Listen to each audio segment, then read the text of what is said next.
Jack menyamar sebagai seorang tunawisma dan mulai membersihkan kaca depan sebuah mobil mewah tanpa meminta izin. Bahkan ketika seorang pengawal di dalam mobil memberi isyarat agar ia pergi, Jack menolak dan memecahkan spion mobil. Seorang pengawal keluar untuk menghentikannya, tetapi Jack dengan cepat memukulnya.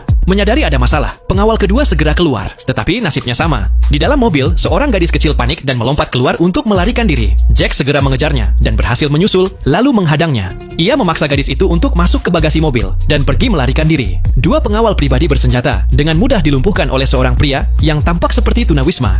Bos mereka, seorang bandar kejahatan bernama Vincent, marah. Ia memasang hadiah besar bagi siapapun yang bisa menangkap Jack dan bersumpah akan membalas apa yang telah dilakukannya. Di tempat lain, Jack menawarkan sebotol air kepada Eliza, berharap gadis itu mau meminumnya. Namun, Eliza malah mengayunkan kunci roda ke arahnya, lalu berlari kabur. Jack mengejarnya hingga ke sebuah bukit, sampai akhirnya Eliza tersandung dan jatuh. Saat berhasil menyusul, Jack berkata bahwa ia bukan orang jahat. Ia lalu mengeluarkan sebuah foto lama, foto dirinya bersama ibunya Eliza dan Vincent, yang diambil sebelum Eliza lahir.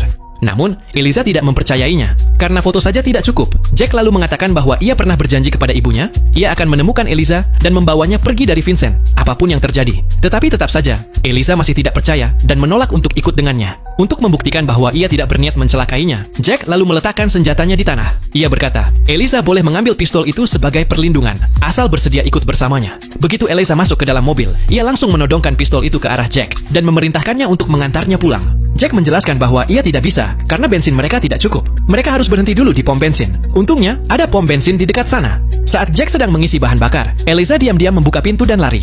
Ia mencoba meminta tolong pada orang-orang sekitar, lalu mengambil telepon umum untuk menghubungi Vincent. Jack tidak punya pilihan lain. Ia segera mengejarnya. Sambungan telepon terhubung. Tetapi sebelum Eliza sempat berbicara, Jack berhasil menangkapnya dan menariknya pergi. Untuk mencegah Eliza kabur lagi, Jack mengikat tangannya.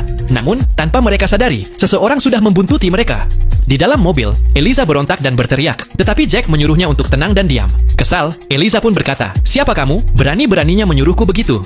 Karena kesal, Jack pun mengatakan sebenarnya kalau ia adalah ayahnya. Seketika, Eliza pun terdiam sejenak. Namun, tanpa bukti, Eliza tidak mempercayai apapun yang ia katakan. Mereka lalu berhenti di sebuah kedai makan terdekat. Di sana Jack menceritakan kalau ia pernah dipenjara selama 15 tahun atas kejahatan yang tidak pernah ia lakukan, dan ia meyakinkan Eliza bahwa ia adalah ayah kandungnya. Dan Vincent bukanlah ayahnya. Bahkan, Jack mencurigai Vincent lah yang membunuh ibu Eliza. Kalung berlian yang dipakai Eliza adalah hadiah yang dulu pernah Jack berikan pada ibunya. Tepat ketika keadaan mulai sedikit tenang di antara mereka, musuh-musuh Vincent tiba-tiba muncul. Sekelompok geng menyerbu kedai makan itu, dan target mereka adalah Eliza. Nah, cuplikan dari film bergenre action ini bisa kalian saksikan dengan judul Diablo 2025.